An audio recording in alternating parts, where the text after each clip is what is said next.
estabelecido o sinal, se Deus quiser, e a internet também. Vamos continuar falando sobre esse assunto, porque eu recebo aqui nos estúdios da TV Arapuã o psiquiatra Dr. Rivandro Rodrigues. Vamos dar continuidade a falar sobre esse assunto. Dr. Rivandro, muito bom dia. Bom dia, Bruno. Seja bem-vindo ao nosso programa, tendo em vista os dados alarmantes, infelizmente. É um assunto que é pouco abordado na nossa sociedade, apenas nesse mês de setembro, às vezes. Nós temos aí dados da Organização Mundial de Saúde que apontam que teve ano, em 2019, por exemplo, quase 1 milhão de pessoas cometeram um suicídio no mundo inteiro. E é preocupante porque é a segunda causa em jovens, ali dos seus 15 aos 24 anos, né? Bruno, e tem uma coisa que é interessante, que no mundo houve uma diminuição do suicídio, sabe? Mesmo no Brasil. É interessante isso, porque a gente esperava também, se no mundo você tinha uma diminuição do suicídio, no Brasil também tivesse. Mas não houve essa expectativa. Pra você ter uma ideia, Bruno, 35% das pessoas que cometem suicídio, 95% tem doença psiquiátrica, tem doença mental, 35% tem transtorno de humor, 22% tem dependência de substância, 11% tem transtorno de personalidade, 10% tem esquizofrenia. Então, daí a importância de sempre estar discutindo sobre a temática suicídio, né? Não só no mês de setembro, apesar do mês de setembro ser um mês muito importante para a psiquiatria, né? E para a prevenção do suicídio. O senhor, como psiquiatra, antes de dar continuidade à nossa fala, qual é a sua visão mediante a maneira como se tratar esse assunto? Como é que a mídia deve abordar? Por exemplo, nós temos um TAC aqui na Paraíba com o Ministério Público para não tratar sobre suicídio. Eu, pessoalmente, sou contra isso. Eu queria saber do senhor, como psiquiatra, como é que o senhor observa não tratar o caso de suicídio? Não, tratar a questão do suicídio é muito importante, agora desde que seja do ponto de vista científico, não emocional, não só de marketing. Tratar o suicídio na temática científica, discutindo as temáticas, discutindo os problemas. Eu acho que é fundamental, Bruno, o que você está dizendo. Não é só noticiar um suicídio, mas discutir o suicídio. Eu acho que é fundamental para as pessoas entenderem, né? Não só as pessoas jovens, mas também os idosos, não é? Porque você tem, Bruno, como você falou, os adolescentes e adultos, mas também você tem uma temática de idosos que cometem suicídio. Eu cito um exemplo para o senhor. A gente só sabe quando tem um suicídio, quando é um famoso que morre de suicídio. Mas diariamente uma dona de casa, um trabalhador, uma trabalhadora morre e ninguém fala dessa morte. Com certeza. Não tem esses dados. A secretaria não passa, inclusive, esses dados para a imprensa. Isso daí não prejudica a gente não mostrar os dados da maneira em que, se mostrar os dados altos, força o poder público a realizar mais políticas públicas para isso? Não tenho a menor dúvida disso. Não só do ponto de vista noticiário, mas do ponto de vista de se discutir a temática. A gente está aqui discutindo uma temática que é importante para a população, não é? A gente está mostrando uma visão mais científica do suicídio, né? Dos dados do suicídio, da importância de você, das pessoas fazerem tratamento, visto que a grande maioria dos suicidas tem doença psiquiátrica, a maioria, e pode ter prevenção, se você discute. Doutor, na sociedade de maneira geral, qual é o perfil do sujeito que comete suicídio? Qual é o perfil que mais se destaca? Como é ele na sociedade? Sim, como seria mais ou menos os fatores de risco, por exemplo, ser do sexo masculino, porque o homem ele é mais impulsivo do que a mulher, ser jovem, ser viúvo, solteiro, separado. A solidão colabora para isso? A solidão, não tem a menor dúvida, não é? Não ter suporte social, não é? Ser uma pessoa isolada, ser um desempregado, ou ter perdido o emprego, né? Ou sair de um extremo, tinha uma boa condição econômica, não tem mais, não é? Ter uma doença mental, ter uma doença psiquiátrica, né? Esses dados que eu falei para você, dos transtornos de humor, da depressão, do transtorno afetivo bipolar, da esquizofrenia e muitos outros, da dependência de substância, sobretudo da dependência do álcool, Bruno, não é? Então, esse é um perfil muito importante.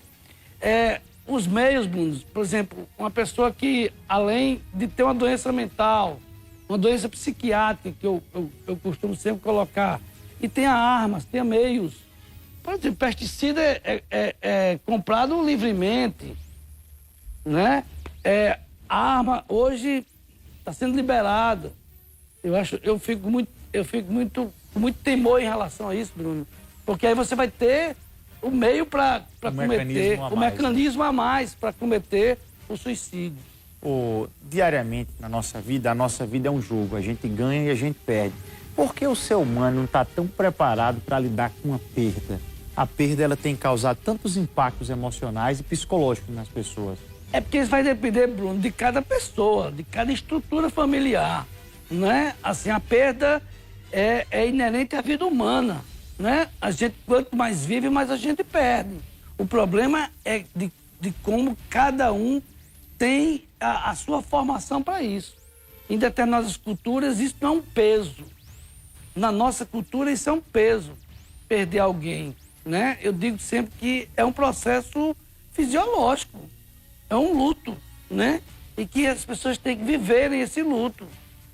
Agora, isso vai depender de cada estrutura familiar, de cada pessoa, Bruno.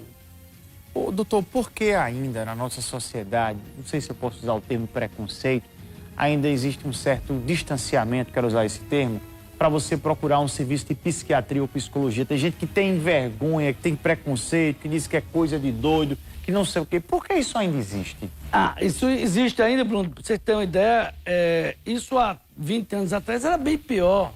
Hoje, né, está menos difícil. As pessoas, os consultórios de psiquiatria estão lotados. O senhor percebeu esse aumento? Aumento demais, sobretudo depois da pandemia. Você vê, o serviço do HU é completamente superlotado, né? Os CAPs, você tem uma quantidade de pacientes bem importante, né? Hoje a gente já tem, vamos dizer assim, um olhar melhor para a psiquiatria do que tínhamos no passado. Eu queria perguntar ao senhor em relação à questão da faixa etária das pessoas que procuram, não que cometem suicídio, mas que Sim. procuram os consultórios de psiquiatria. O senhor tem percebido aí uma faixa etária de jovens procurando porque, serviço? veja o seguinte, tem os psiquiatras infantis que vai atender esse público, que é né? criança. Que vai da criança à adolescente, né? E o adulto jovem é um psiquiatra como eu, que faz a parte de psiquiatria geral, né? E você tem desde o adulto jovem, 19, 20 anos, até o idoso. Então você tem um perfil hoje de 20 a 39 anos que procura muito o psiquiatra, entendeu? Eu gostaria de fazer uma última pergunta ao senhor, que é no sentido, quando é que o alerta amarelo está ligado ali, a gente tem que procurar um serviço de psiquiatria. E como é que eu sei se eu procuro um psiquiatra ou um psicólogo? Não, aí é muito importante, porque sempre eu atrelo o tratamento de um paciente com doença psiquiátrica, né? Além da medicação, além do acompanhamento, há um tratamento psicológico. Então, assim, geralmente, você procura um psiquiatra quando o paciente tem um transtorno que não só a psicoterapia vai dar conta daquilo ali, entendeu? Então, é importante se procurar o psiquiatra para ter uma avaliação.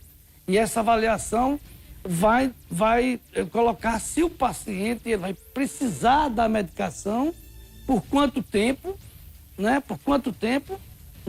E também se ele vai também necessitar de um acompanhamento psicoterapêutico.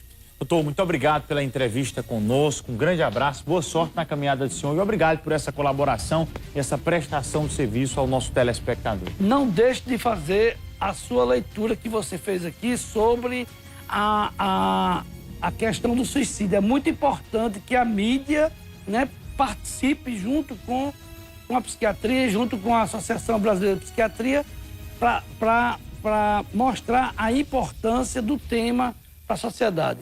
Olha, na sequência desse assunto, Setembro Amarelo,